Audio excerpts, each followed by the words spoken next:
wa sahbihi ajma'in. La haula wa la quwwata illa billahil aliyyil azim. Rabbi shrah li sadri wa yassir li amri wahlul 'uqdatam min lisani yafqahu qawli, amma ba'du. Yang tiang muliakan dan hormati Ibu Ketua PKK Kabupaten Lombok Tengah, Ibu Ketua Dharma Wanita, Ibu Ketua BKW, betul ya Bu? B? Ya sudah. Kemudian Ibu dari Polres Dandim, kemudian dari Poltek, Par, dan IPDN. Kemudian seluruh ibu-ibu anggota, baik yang ada di BKW ataupun juga Dharma Wanita dalam gabungan di Kabupaten Lombok Tengah ini yang kami muliakan dan berbahagia. Alhamdulillah, pagi ini kata Pak Bupati saya yang paling ganteng. Saya tadi berharap biar tidak ganteng sendiri ada Bupati, tapi ternyata Bupati langsung menuju ke pesantren Nurul Quran.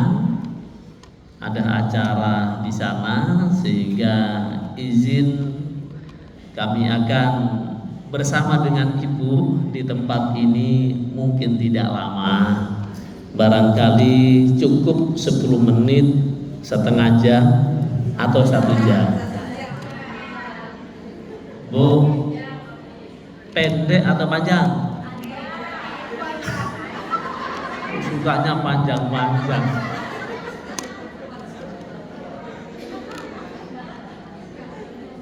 Tadi tiang ke sini tadi lari ke sana cari di ex Bupati, lu kok sepi. Yang timpun Ustadz Sabar nggak nyambung, kemana kita muter ini? Begitu pas landing, antum di mana? Saya ini di kantor Bupati, enggak, di Pendopo, mau muter. Alhamdulillah sampai di sini Pak Bupati masih ada. Ibu-ibu jamaah sekalian, yang ini tadi berangkat jam 7. Jam 7 acara di Asturia. Kemudian jam 8 khutbah nikah, acara putrinya cucu daripada Pak Baharudin Lompah, dulu Kejagung, sama putrinya Ibu Evi Apita Maya, DPD RI, di Masjid Islamic Center. Nah, sehingga tadi tiang kemarin bilang insya Allah bisa hadir tapi mundur 1 jam. Nah, alhamdulillah pada kesempatan ini bisa bertemu dengan ibu-ibu. Mudah-mudahan perjumpaan kita pada pagi hari ini mendapatkan ridho dan rahmat Allah Subhanahu wa ta'ala.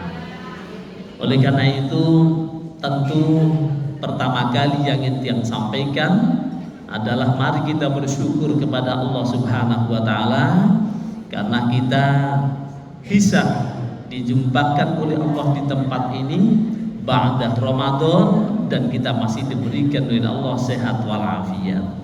Mudah-mudahan kita tetap sehat walafiat, panjang umur, dan bisa menjaga nilai-nilai ketakwaan kita di hadapan Allah Subhanahu wa ta'ala. Yang kedua, tentu tidak lupa sholawat dan salam kita haturkan kepada junjungan kita Nabi besar Muhammad sallallahu alaihi wasallam beserta keluarga, para sahabat, dan kepada kita semua sebagai umatnya. Mudah-mudahan kelak mendapatkan syafaat di yaumil qiyamah. Amin ya rabbal alamin. Ibu-ibu, para jamaah sekalian yang tiang muliakan, mengawali acara kita halal bihalal pada kesempatan ini tentu sebagai awal tiang bicara, karena kita sering juga ketemu perjumpaan di Lombok Tengah ini. Bahkan kemarin nuzul Quran waktunya hanya 7 menit, sehingga habis kita menyampaikan muqaddimah langsung balik kanan. Kenapa? Karena memang waktunya juga sangat terbatas. Nah, pada kesempatan kali ini mudah-mudahan waktunya agak longgar, namun demikian juga tidak boleh terlalu lama. Kenapa? Kalau terlalu lama itu kadang juga perasaannya sesungguhnya kelihatannya senang, tetapi dalam hatinya kok lama sekali. Oleh karena itu, ibu-ibu, insya Allah nggak usah lama-lama. Yang penting niat kita sekarang ini adalah bisa bertemu, berhalal bihalal, saling memaafkan, saling berjabat tangan. Insya Allah nanti kita semua akan tergolong orang-orang yang dimuliakan Allah Subhanahu wa Ta'ala. Karena konsep halal bihalal seperti yang disampaikan Pak Bupati tadi, ini konsep yang hanya di dunia ada di Indonesia, di negara lain tidak ada. Jadi halal bihalal ini adalah konsep yang memang sebagai al-adah al-muhakkam, tradisi yang memang dibangun secara khusus oleh tokoh-tokoh Islam kita dahulu.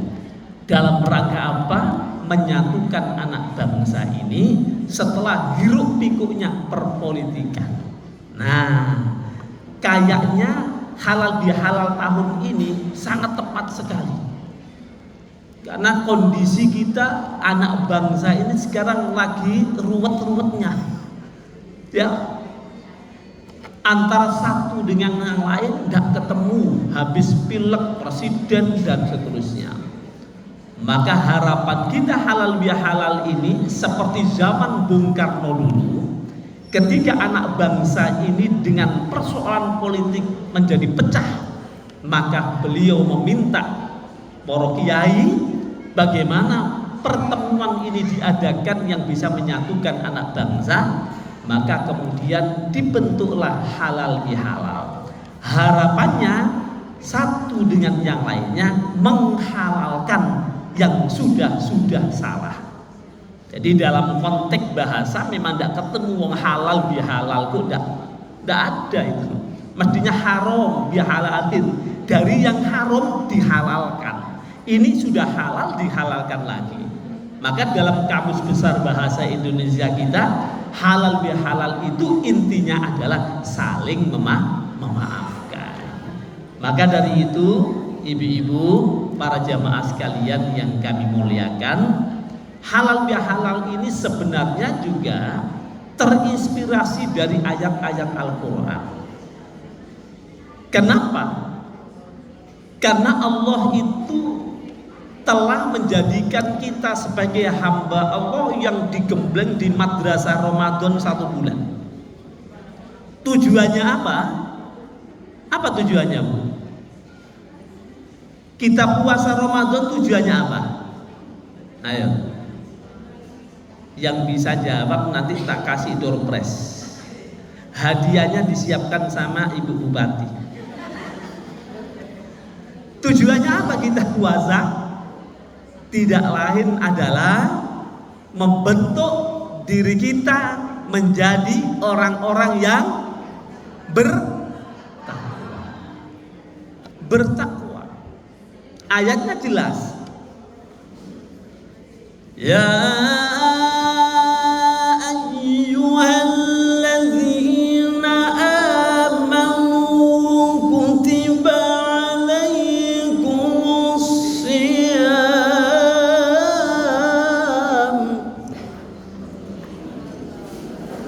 kutiba alaikumus siyam kama kutiba alal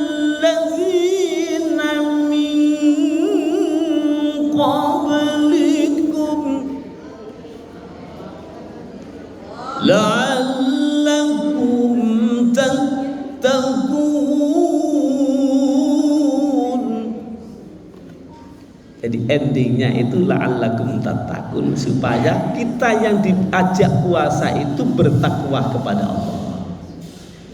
Nah, takwa kepada Allah itu bentuknya apa? Di sini. Jadi kalau ibu-ibu sudah puasa sebulan, terus nanti takwa kepada Allah, bagaimana implementasi takwa?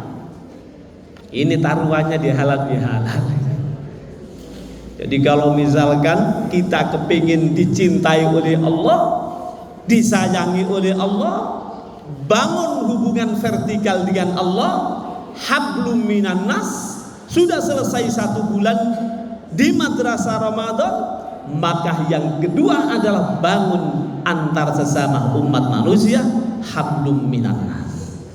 Maka dua posisi ini akan melahirkan nilai ketakwaan seseorang.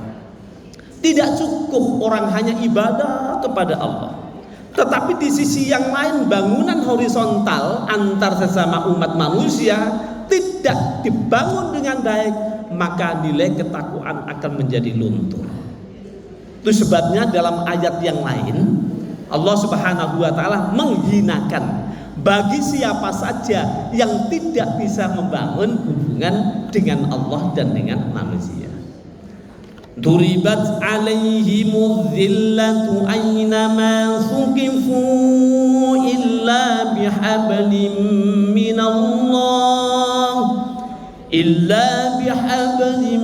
minallahi wa hablim minan nas wa ba'u bighadabin minallahi wa ghulibat alaihimul maskanah. Di ayat ini disebut oleh Allah, duribat alaihimudz zillatu aynama suqifu. Jadi akan diliputi kehinaan siapa saja dan di mana saja. Orang hidup ini akan dihinakan oleh Allah, kecuali kata Allah, illa bihablim minallah, kecuali orang yang mampu membangun dirinya dengan Tuhannya. Puasa wajib dilakukan, ibadah sholat dilaksanakan, kewajiban zakat kepada Allah dilaksanakan, haji kalau ada rezeki wajib dilaksanakan. Kadang-kadang juga haji ini, Pak, saya ini kepingin haji tapi masih banyak dosanya, saya khawatir nggak diterima. Loh, mana manusia nggak ada dosa? Kalau kepingin haji kemudian merasa dosa saja, nunggu nanti bersih nggak dosa, pret. Nggak ada manusia ini nggak dosa. Wong manusia ini tempatnya salah dan al insan mahallul khata'wan. Nggak ada manusia nggak dosa. Maka kadang-kadang ada orang yang merasa kepingin insaf kepada Allah, tatuan di sini, tato semua. Ustaz, saya kepingin haji, terus tapi saya ini tato semua. Oh bagus, nanti malaikat mudah untuk lihatnya. Jadi pas toa kelihatan tatunya, oh kata malaikat, alhamdulillah si tato lewat, kan gitu. Ya, tidak apa-apa, berangkat. Kalau punya rezeki. Tapi kalau punya rezeki ditunda-tunda, masya Allah, awas, hati-hati. Jangan sampai kemudian kita ini diwajibkan oleh Allah, man istata'a ilaihi sabila, cukup ongkos, nggak mau berangkat, meninggal, maka dicap sebagai orang-orang kafir. Na'udzu. Maka ibu-ibu, kita doakan yang hadir di tempat ini cepat segera menunaikan ibadah haji. Amin. Sudah haji semua, Bu, ya? Belum. Ya kayaknya yang keras ini kepingin. Mudah-mudahan haji semua. Amin. Ya Allah. Ini adalah kewajiban. Man istata'a saya. Jadi kita bisa membangun hubungan dengan Allah, ibadah kita lakukan, sholat tidak kita tinggalkan, dijaga dengan baik. Sedekah juga begitu kita lakukan. Tapi di sisi yang lain kita juga harus berbuat baik kepada manusia. Orang itu Bu, sehebat-hebatnya orang, ibadahnya hebat, tapi kalau dengan orang lain, dengan tetangga saja nggak akur, ya, Masya Allah, besok pertanyaan kuburnya panjang. Wong orang mati itu nanti yang akan ribet, paling sibuk itu ada tetangganya, betul Bu? Yang paling sibuk itu kalau kita mati besok, itu tetangga sebelah, bukan tetangga yang jauh, tapi yang sebelah. Makanya kata Nabi, orang yang terbaik adalah orang-orang yang bisa membangun hubungan dengan tetangga sebelah. Buat masakan, jangan hanya tetangga sebelah, hanya merasakan baunya saja. Kok enak ya? Tetangga sebelah bilang sama papanya, "Pak, enak Pak." Apanya? Tetangga masak. Tapi tidak ada, semangkok saja nggak dikirim. Masya Allah, sebelah bisa merasakan, tidak bisa menikmati, hawas. Maka kata Nabi, kalau kau masak, lebihkan kuahnya, walaupun tidak ada isinya, kasih tetangganya. Ya, cuman kalau ada tetangga hanya kirim kuah saja, ini terlalu. Ya, itu bahasa kiasan, ya, bahasa kiasan. Jadi kalau kita masak, itu lebihkan kuahnya biar tetangga juga dapat. Ya, makanya yang namanya rumah itu Bu, kasih pagernya pager mangkok. Pagernya pager mangkok. Artinya apa? Setiap saat kita bisa ngasih mangkok ke tetangga. Ya? Itu diajarkan, itu bagian daripada hablum minan nas. Ketika pada saat kemarin mungkin kita pemilu kada beda pilihan, caleg beda pilihan, sudah kita lewatkan sekarang, bangun sekarang. Antar sesama umat manusia ini saling memaafkan. Kalau orang ini nggak memaafkan, bukan cirinya orang yang muttaqin. Karena dalam Al-Quran disebut oleh Allah, siapa sih orang-orang yang muttaqin? Coba kita perhatikan. Wasari'u ila maghfiratin min rabbikum wa jannatin 'arduhas samawati wal ard u'iddat lil muttaqin. Jadi surga, kata Allah, bergegaslah kepada pengampunan Allah, kepada surga yang luasnya langit seluas langit dan bumi, yang disediakan bagi orang-orang yang muttaqin. Tadi kan tujuan ibadah puasa muttaqin, agar menjadi orang bertakwa. Nah, siapakah muttaqin dalam konsep Al-Quran yang dijelaskan oleh Allah? Nih ada 4. 1. Alladzina yunfiquna fis sarra'i wad-dharra. 1 adalah orang-orang yang mau menafkahkan sebagian hartanya saat tanggal muda maupun tanggal tua. Nah, kira-kira begitu. Tanggal muda ini kan bahagia karena baru gajian, yang pegawai negeri. Yang tanggal tua saat sudah habis gajinya, tapi dia suka menginfakkan sebagian hartanya. Alladzina yunfiquna fis sarra'i wad-dharra. Cinta kepada sedekah, baik di saat lapang maupun di saat sempit, itu suka sedekah. Itu ciri orang yang bertakwa. Nah, makanya ibu-ibu nih suka sedekah Bu ya. Bapaknya yang pelit diajari sedekah.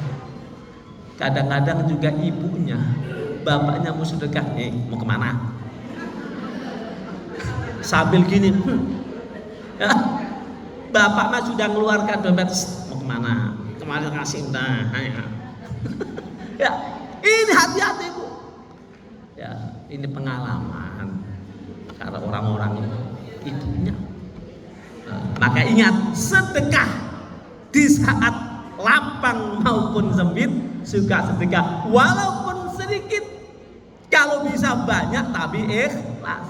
Ini sedikit gak ikhlas lagi, diungkit-ungkit, kemarin sudah tak kasih, sekarang minta lagi. Nah, awas, hati-hati ya. Sedikit ikhlas lebih baik banyak tapi ikhlas. Ini kita lihat ibu-ibu di Lombok Tengah ini, kalau wajahnya ini ahli sedekah semua ini. Jadi wajahnya ini bersinar semua masalahnya, terutama di depan-depan ini. Ya kan ada lampu. Pertama adalah sedekah infak, implementasi dari nilai ketakwaan. Yang kedua kata Allah, wal kaziminal ghaidh, mampu menjaga amarah. Ya Allah Bu, yang namanya orang itu kalau disakiti itu pasti kepingin balas dendam. Betul ya Bu ya? Ibu ditempeleng, kepingin nempeleng enggak? Kepingin enggak? Lah iya, siapa yang bilang enggak? Disakiti, difitnah, pasti keinginan kita ingin membalas, betul? Itu fitrah manusia. Mau bejagur doang. Ya. Jadi fitrahnya manusia itu kalau difitnah, disakiti, kepingin balas. Memang begitu. Qurannya sudah bilang loh, wa jazaa'u sayyi'atin sayyi'atun mithluha. Balasan bagi orang-orang yang berbuat jahat itu mestinya dibalas dengan kejahatan serupa. Quran. Wa jazaa'u sayyi'atin sayyi'atun mithluha. Tapi kata Allah, faman 'afa wa aslaha fa ajruhu 'ala Allah. Barang siapa yang mau memaafkan, mencari jalan yang terbaik, mencari islah, maka Allah akan memberikan pahala tanpa batas kepada orang tersebut. Tergantung kita. Kalau kita bisa memanage yang namanya nafsu, maka ibu itu akan menjadi orang yang hebat. Ibu akan menjadi waliullah, kekasih Allah. Jadi orang-orang itu yang ditampar, difitnah, kemudian senyum saja, tenang. Difitnah senyum, biarkan saja. Wong begitu aja kok repot. Kata Gus Dur dulu kan.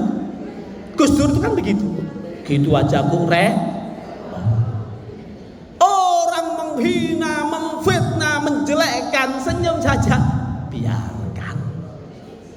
Masya Allah, orang yang seperti ini Bu, kekasihnya Allah. Setan tidak bisa masuk. Setan mau masuk grogoti, balas. Tapi dia tak bisa. Setannya, aduh, pulang lagi. Takut. Inilah orang-orang yang mukhlis, orang-orang yang takwa. Maka dulu setan berjanji kepada Allah, ya Rob, aku akan menggoda anak manusia di dunia ini. Setelah aku kau cap sebagai makhluk yang terlaknat akibat tidak mau sujud kepada Nabi Adam, diperintahkan oleh Allah, enggak taat, diusir oleh Allah, dilaknat oleh Allah. Tapi yang namanya iblis ini minta kepada Allah, ya Rob, izinkan aku akan menggoda seluruh zuriat anak Adam sampai mereka lalai dari dunia ini. Diizinkan oleh Allah, tetapi kata Allah, ila yaumil waqtil ma'lum, sampai batas waktu yang sudah aku tentukan, besok pada kiamat. Makanya sekarang masih gentayangan Bu. Ya, di kursi-kursi ini gentayangan. Ya, iblisnya. Makanya kadang-kadang jika kita ini diajak pengajian, sibuk dengan HP-nya saja. Awas, hati-hati. Ya, kenapa? Karena iblisnya itu goda. Ayo selfie, macam sudah. Awas, hati-hati. Diajak pengajian sibuk dengan HP-nya. Ini iblis masuk. Ente nggak usah dengarkan. Ayo main HP. Betul? Awas, hati-hati. Lah itu setan begitu. Dan kalau orang itu sudah tidak bisa digoda, disitulah iblis mengatakan, semua akan aku goda, illa ibadaka minhumul mukhlasin, kecuali hambamu yang soleh, yang ikhlas. Jadi kalau orang-orang mukhlis itu digoda, senyum, gak balas, itulah orang-orang yang hebat, kekasih Allah. Dia disenangi oleh Allah. Maka ibu jadi pejabat itu kadang juga banyak yang usil. Di saat jadi pejabat itu semua datang cium tangan. Besok kalau nggak jadi pejabat semua hilang, kabur masing-masing. Betul loh. Ini pernah merasakan. Tapi untungnya karena ini ustadz, kiai, jadi walaupun nggak didatangi pejabat, masyarakat masih banyak datang, masih cium tangan. Masya Allah. Kalau enggak, stres kita. Itulah ibu jadi ibu dan ibu Kapolres, anak buahnya siap. Itu besok kalau enggak, jangankan siap, menghadap saja enggak. Selamun selamat. Masya Allah, itu dunia. Jadi kalau kita ingat itu, subhanallah, jadilah orang itu yang mukhlis, yang ikhlas dalam segala apapun. Sulit akan digoda oleh iblis, digoda oleh setan. Kenapa? Hati kita tumakninah, tawajuh kepada Allah Subhanahu wa taala. Wal kadhiminal ghaidha adalah menahan amarah. Udahlah, kemarin ya sudah. Sekarang ayo kita bersama-sama. Ini masih ribut saja ya kan? Sudah salaman ya kan? Salaman dengan baik ya. Nanti presiden kita siapa yang menang, itulah presiden kita. Ya, enggak usah saling sikut sana sini. Ya, tetapi itu ada tempatnya, siapa yang menentukan, nanti kita tunggu mainnya saja. Siapapun yang jadi presiden, pemimpin kita, maka kita harus sami'na wa ata'na. Itu yang kedua, menahan amarah. Wal kadhiminal ghaidha wal 'afina 'anil nas. Yang ketiga adalah selalu memaafkan di antara umat manusia. Jadi ibu-ibu datang ke sini, Bu, untung lu Bu ada halal bihalal. Ya Allah, zaman digital ini sangat berbeda dengan dulu. Kalau dulu belum ada yang namanya HP, orang itu silaturahim keliling, tetangga. Habis takbiran, Allahu Akbar, Allahu Akbar, Allahu Akbar, la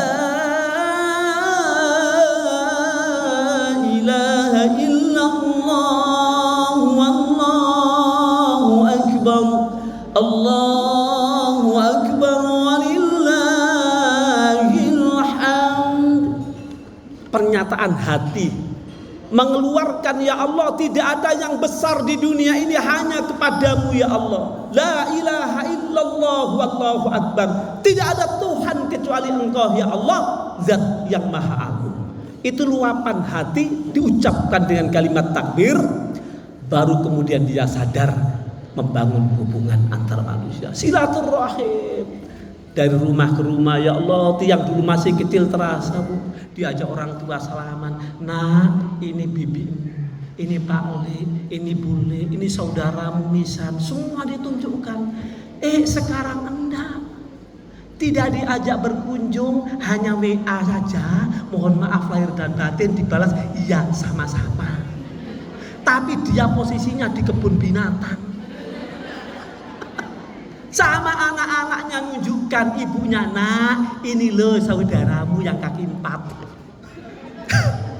Jadi lebih banyak sekarang ini rekreasi di tempat-tempat hiburan, tetapi meninggalkan yang namanya sanak kerabat dan keluarga.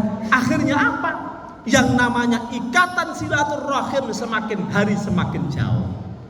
Maka ibu-ibu, mumpung sekarang walaupun kita tidak berjabat tangan, HP gunakan miss call.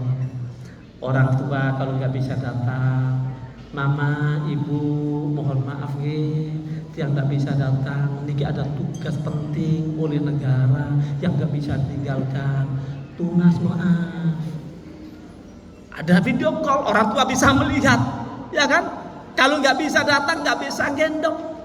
Ya Allah, kemarin tuh yang pulang mudik, nah kan disuruh khutbah nggak bisa. Mudik karena punya orang tua mertua itu usianya sudah 90 tahun. Jadi nggak bisa apa-apa. Waktunya mau kesempatan, udah kalau kamar mandi, udah bi, nggak usah diangkat. Akhirnya saya angkat saja. Wah, angkat ke kamar mandi, ayo, mama, mana? Karena itu jimat orang tua. Orang tua itu masya Allah luar biasa. Kalau kita hormat kepada orang tua, berbakti kepada orang tua, dipastikan hidupnya akan bahagia. Tapi kalau kita menyengsarakan orang tua, masya Allah hidup kita juga akan lantang-lantung. Lihat orang-orang yang menghormati orang tuanya, orang-orang yang menempatkan orang tuanya di atas segala-galanya, pasti hidupnya akan mendapatkan kebahagiaan dari Allah Subhanahu wa taala. Makanya ibu-ibu, wal afina 'anil nas itu adalah bagian yang ketiga harus kita lakukan setelah kita membangun hubungan kepada Allah agar kita tercatat menjadi orang-orang muttaqin. Wal afina 'anil nas yang terakhir, wallahu yuhibbul muhsinin. Ibu-ibu harus cinta kepada kebaikan. Semua apa saja yang dipandang baik maka akan dicintai oleh Allah. Halal biar halal baik. Ibu senang bahagia datang, insya Allah dicintai oleh Allah. Ibu-ibu ngadakan kegiatan majelis taklim keliling kemana-mana, tapi senang hatinya, maka insya Allah akan dicintai oleh Allah. Pendek kata, semua kebaikan yang kita lakukan itu adalah akan dicintai oleh Allah. Dan kesenangan kita, kebahagiaan kita itu sesungguhnya adalah bagian dari implementasi kita dari nilai ketakwaan. Maka mudah-mudahan Bu ya, kita semua diberikan oleh Allah Subhanahu wa taala sehat walafiat, panjang umur, anak-anak kita menjadi anak yang soleh-solihah, dan kita tetap dibimbing oleh Allah untuk menuju kepada kebaikan. Insya Allah dengan mencintai kebaikan, Allah akan memberikan kebaikan kepada kita semua. Karena janji Allah itu tidak meleset. In ahsantum ahsantum li anfusikum wa in asatum falaha. Jika kalian berbuat kebaikan, pasti akan kembali kepada dirimu, dan jika kalian berbuat kejahatan, pasti juga akan kembali kepada dirimu. Maka dengan niat kita selalu berbuat baik, insya Allah Allah memberikan yang terbaik kepada kita semua.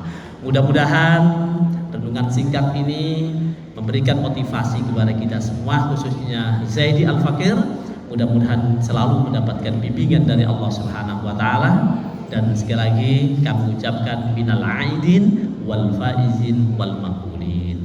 Mudah-mudahan kita kembali kepada kefitrian kita, dan mohon maaf lahir dan batin atas segala khilaf dan dosa di antara kita. Oke? Mudah-mudahan tetap sehat walafiat. Demikian yang dapat saya sampaikan. Kurang lebihnya mohon maaf. Aku qouli hadza fa astaghfirullahal azim wallahul muwaffiq ila aqwamit thoriq. Assalamualaikum warahmatullahi wabarakatuh.